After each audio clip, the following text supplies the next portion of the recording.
Hello প্রিয় বন্ধুরা, কেমন আছেন সবাই? আশা করছি সবাই ভালোই আছেন। আজ করে দেখাবো রেস্টুরেন্ট স্টাইলের নুডলস। তো এই নুডলসটা রান্না করার জন্য আমার এখানে যা যা উপকরণ লাগছে সেটা হচ্ছে গাজর, বরবটি, পেঁয়াজ আর কাঁচামরিচ।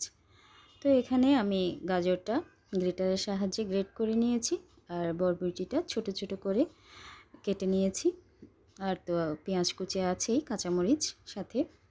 আর নিয়েছি মোটা স্টিকের নুডলস। তো মোটা স্টিকের নুডলস হলে দেখতেও ভালো লাগে, খেতেও ভালো হয়। এখানে পানি আমি ফুটিয়ে নিয়েছি। ফুটানোর সময় আমি একটু তেল আর লবণ দিয়ে দিয়েছি যাতে নুডলসটা ঝরঝরে হয়।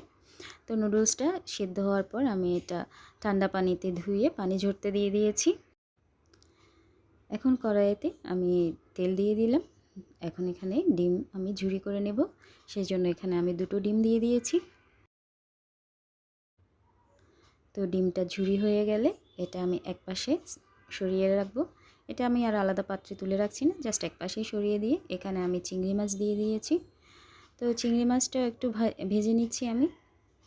তো চিংড়ি মাছটা ভাজা হয়ে গেলে সেটাও এক সাইডে সরিয়ে নিয়ে এখন আমি এখানে দিয়ে দিয়েছি পেঁয়াজ কুচি, এখন দিয়ে দিয়েছি বরবটি।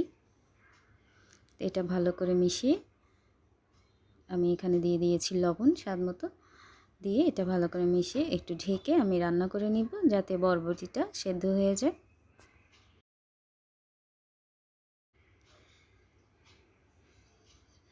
এখন এখানে আমি গাজরটা অ্যাড করব।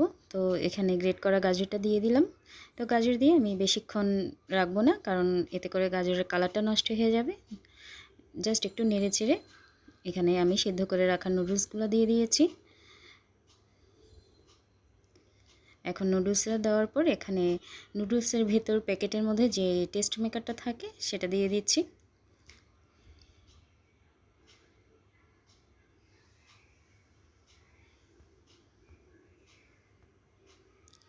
তো এটা ভালো করে মিশিয়ে নিচ্ছি।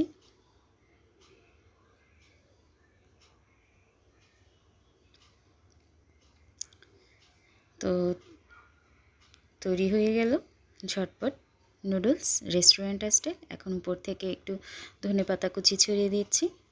তো বন্ধুরা, কেমন লাগলো রেসিপিটি তা অবশ্যই কমেন্ট করে জানাবেন। আর যদি ভালো লেগে থাকে একটা লাইক করবেন, আমার পেজটা ফলো করে আমার পাশে থাকবেন, আর আমার ইউটিউব চ্যানেল অনামিকার হিসাব সাবস্ক্রাইব করবেন। সবাই ভালো থাকবেন, সুস্থ থাকবেন। আজকে এই পর্যন্তই, টাটা।